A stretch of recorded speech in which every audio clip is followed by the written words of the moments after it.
Hi, this is Mason with the Tyler Golf Group, and we're here with Monica from Call to Freedom, and welcome. Well, thank you.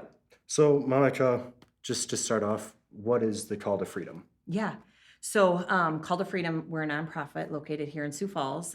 We provide supportive services to victims of human trafficking and sexual exploitation throughout the community.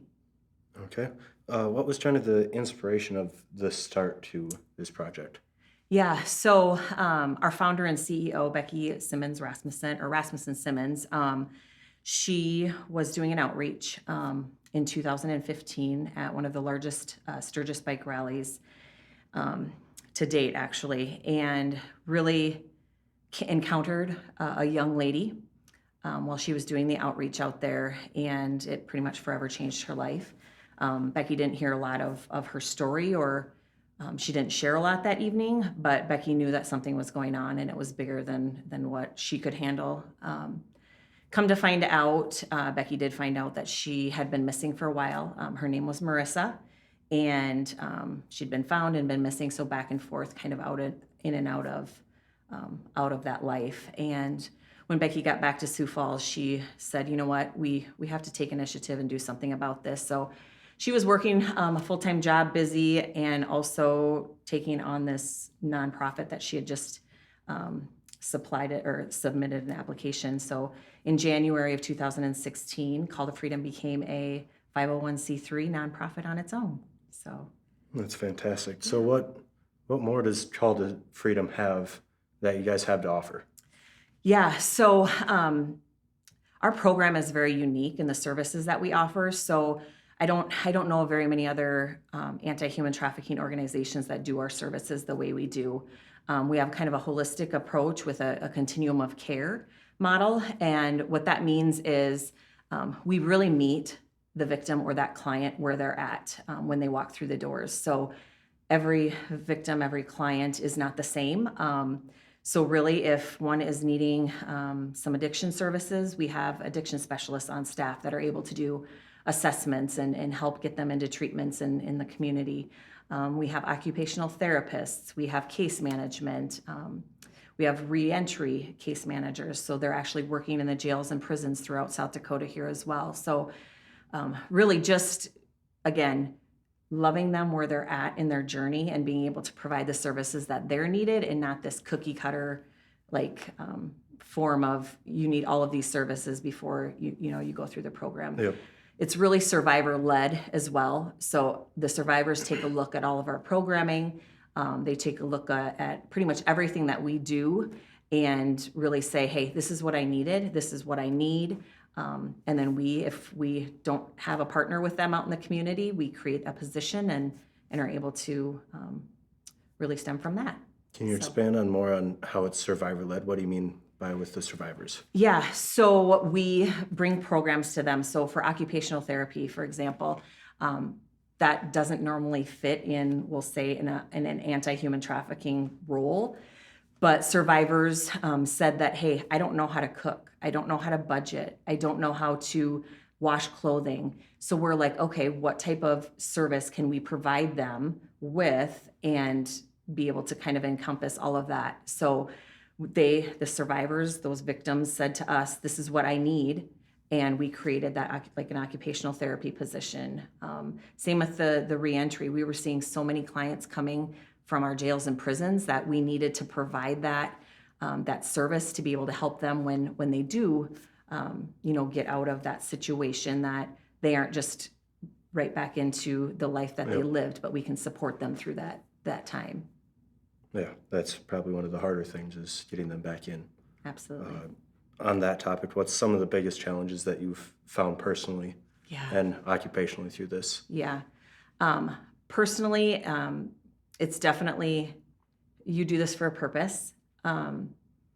You do it because you're wanting to help other people. It's not about us. It's not about um, you know anything else. It's about being able to help somebody from getting out of a situation that they're in. Again, we don't do a lot of the rescuing piece, but we can help provide them with those services like I kind of talked about. So I think personally, just hearing the stories that a lot of these men, women, children go through, nobody should ever have to go through anything that they go through. And to be able to walk alongside them in that journey, and again, just being the hands and feet of Jesus and doing what we're supposed to be doing on this earth, and it's not about us, like I said. Our ministry is, it's a faith-based organization, so we, again, we kind of are led in that direction, and Becky is a big believer in everything, happens for a reason with God in that. So it's definitely what we're supposed to be doing. And I would say the biggest challenges organizational wise and with clients is just those basic needs. When they come out, safety is the number one thing that we ask them, what safety looks like to them. If it's housing, transportation, medical, whatever that is. Sometimes we don't have those. For instance, we just got called from a case possibly coming in here with 10 to 15 men, victims of probably more labor trafficking than sex trafficking, but we need housing for them. And that's just a major need right now, that, trying to house 10 to 15 people that, what do we do? So It's again, not easy. No, it's not. So again, streamlining that, and again, great partners in our community being able to help out in those areas when they hear these needs is huge as well. And speaking of those partners, and obviously there's some full-time positions that you guys have, but any volunteer opportunities that people that want to help, would they be able to? Yeah. So a lot of volunteer opportunities, from grocery shoppers to we have people making frozen meals for clients. So they kind of put frozen meals together that we can, give to clients. And right now we have a housing unit. It's a 12-unit complex. It's called Marissa's House. And there's 3 bedrooms, 2 bedrooms, and single bedroom apartments. And we have single clients all the way up to moms living there as well. So frozen meals are huge because moms come home and, again, don't have supper on the table. So those frozen meals, we have a mom with five kiddos right now. And again, she's trying to, journey her life, but also now her kids are reunified with her. So being able to just provide those meals and help in that aspect of it. That's awesome. What's the prevalency of coming through Sioux Falls with the human sex trafficking, all of it? How prevalent is it? A lot more than people think. So human trafficking is happening here. It can be familial trafficking, which is more of your family members trafficking you. So a parent, grandparent, somebody that you love, just trafficking or, selling them for sex or whatever that may be. But to provide those basic needs, the housing, it could be drugs and alcohol that they are addicted to, that they need. But it could be family members, gang related. We have gangs here. We have a lot of cartel here that people I don't think realize. So I think people just need to kind of take those blinders off and really open up to educating yourself and what human trafficking looks like here in South Dakota. It's not like the movie Taken. You're not kidnapped. It's usually somebody that you know or grown to think that they're loved. And it is happening. We had last year, I'll just throw out some statistics. In 2022, we had 384 clients that we served. 100 of them were youth. And this year we're well on track to surpass that. So it's happening here. The referrals that we get can be anywhere from law enforcement to family members to in jails, prisons, churches, you name it. We get referrals. Other clients are referring other clients. So the majority of the clients that walk through our doors are within Minnehaha, Lincoln County. With referrals, how would that work if a family member spots something that's just not right? How would they refer someone to you guys? Yeah. So again, you never really want to intervene. If it is a family member and you see certain things happening, obviously local law enforcement reaching out to them. Human trafficking hotline is another area that you could go through. But we really suggest, again, your local law enforcement, if it is a situation that they need to get involved in, they will. Otherwise, if it's just questions, we're always here to have, if a parent has questions, hey, I think this is going on, our staff will be able to help kind of, again, give them the direction that they need and walking them through to say, okay, yes, this is a situation that we need to, get involved in or what, but we'll Yeah. definitely answer those questions for you. And then events that you have upcoming that will help with your clients or with the education side of things. Yeah. So like I mentioned, education and prevention is huge, and you need to educate yourself to understand, obviously, what human trafficking is, what it looks like here in South Dakota. So we have luncheons. We actually have a luncheon coming up here this Thursday. If you need more information, all of it is on our website at calltofreedom.org under our events page. So that's a way to get educated. But we also have a couple events coming up next Monday and Tuesday as well. There's Dangers of Social Media. We have an expert flying in. She is actually part of the Interpol and of the dark web. And so she talks about like how traffickers are actually reaching out and training other traffickers and pimps on how to do this business. And so just, again, educating, like, this is real. This is how people are, perping our kids and getting our kids kind of lured into that. So that's a huge event and that's at Central Church. And again, information is on our website with that. Hidden in Plain Sight, that is actually Tuesday, July 25th, and that's in the evening as well. That one actually is full right now. We do have a wait list. That's at our State Theater. You'll hear from survivors, but the gal that's doing the Dangers of Social Media is actually speaking at that Tuesday night event as well. So if you're not able to get in and you're on that wait list on the Hidden in Plain Sight on Tuesday, I highly encourage you to come on Monday, just because that way you can kind of hear a little bit from that speaker as well. She is a survivor as well and kind of shares a little bit of her story and how she got into what she's doing. A couple more events I want to talk about. So we only do one fundraiser a year. And so our community breakfast, we always hold it in October. And last year we had close to 1,200 people there at the Sioux Falls Convention Center. You hear from survivors, again, sharing their stories, but also Becky, our executive director and founder, she shares a little bit as well about the vision of Call to Freedom and where we're kind of going in that direction.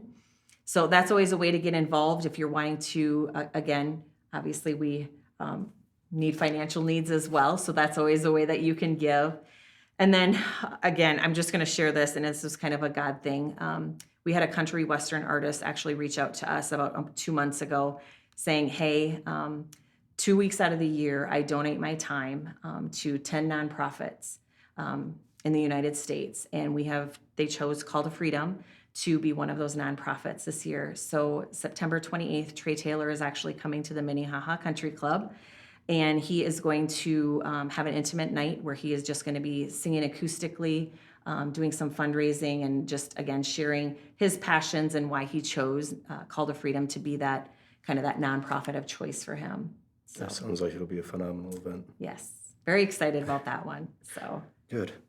So any success stories that you are able to share? I know a lot of it's probably not public knowledge, but yeah. if there are any successes, Yeah. love to hear them. So I talked about the house, Marissa's house, and a lot of the times the moms, what we were seeing in the past is they were having to leave our program because they were wanting to reunify with their kids, but not able to stay in the housing facility that we had.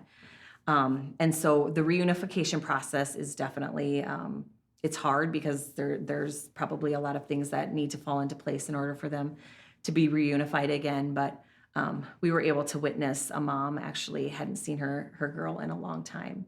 And being able to see where she was at when she started our program and where she's at now, and getting her little girl back and being that reunification piece, just watching what that looks like, it was amazing. She's at a great place. She's got a job. She's working, so again, those pieces all come into play throughout their journey, but that reunification piece with their children is the hardest piece that they have to get back. And again, to see her and just the smile on both of their faces was amazing. We have another one that, again, she's going to college. She wants to be a psychologist, and she is on the track and on the right path of journeying that. So it's super exciting to see that, we have helped her kind of get to that direction. And she even says, she's like, I couldn't do this without, the services that you guys offer. You believed in me. She felt heard finally. And then I would say one, actually, we have a gentleman, he was labor trafficked from a restaurant in the area. And he's Spanish speaking, so it's, again, that language barrier is a little bit more difficult. And his dream was to be able to get his driver's license. And hadn't been able, again, just that Spanish speaking, and again, he's taking it in Spanish, but his education level was so low that it was very hard for him to pass that test. So he had taken it a few times and didn't pass it. So he, again, was very discouraged, and we just heard last week that he was able to pass his written test. That's awesome. Yeah, and now he says he needs to find a car. So then Easier said than done. Yes, exactly. So again, just those blessings, and just hearing those are those success stories are definitely something that keeps us going on our end when you're working in a hard industry. And what we're doing is definitely hard. It's not easy, but hearing those successes, it's been great. So, Those successes keep you going. yes, they do. Is there anything else that you'd like to share that I think we missed?